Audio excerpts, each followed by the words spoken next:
Small tutorial on Mexi on how to optimize your trading fees. So basically, I have been very surprised during some lives on like how some of the guys were using centralized exchanges. So I'm going to give some few tips here.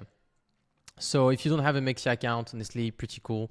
You have my link in bio, always happy to be supported. It's pretty cool. Mainly use it because they support all chain. And so, I'm not a big fan of bridge. I think they are very painful. Sometimes they are very slow. So centralized exchanges are like very good for that. And also like to buy assets and like, then whatever you need for example, here I've purchased some Solana to then like use them on chain to do things on chain. And so we are going to discuss on like how to optimize the fees because it's very important. Like in the long term, you underestimate how much fee you pay, especially like if you are like on Binance, fees are a bit higher. On Mexi, fees are very, very low. So that's very interesting. Like I think you have no fees on limit orders on most pairs.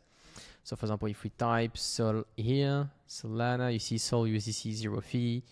They have some fees on the spot, right? On the markets, on market orders, not limit orders. So you are here, you will always be limit, not market, because you will be always executed, And for example, let's say I want to buy some Solana here. So of course the price is currently pumping, right? And that's good to see. But let's say I would be like, okay, looking at the spread. So you see the spread is pretty good, right? It's pretty big.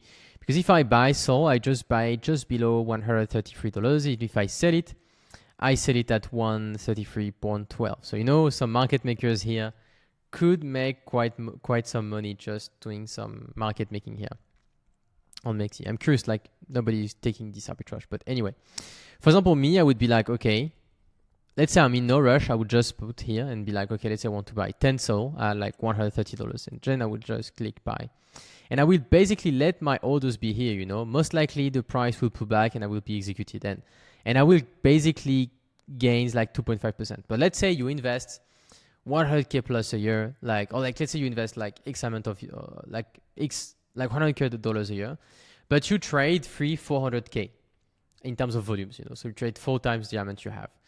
Those 2.5% added is like 10% at the end of like the year, so that's pretty significant. And so that's very important to keep in mind.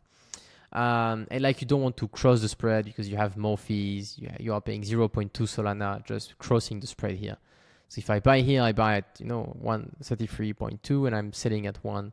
So it's dumb. So that's why be careful with that and try really to optimize that, because if you do that and do that, in the end, it compounds and you make more fees. That's why I really like Mexi, just because like I think the fees are like lower than most of central exchanges, and if you can not pay fees, you don't pay fees, especially that on one of my accounts, like I'm doing quite some volume, so it's always good to see.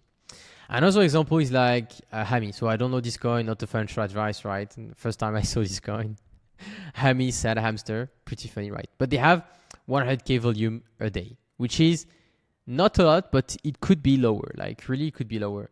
Oh no, crazy. I'm mistaking. So there is like 100K Hami volume a day. There is $100 volume a day.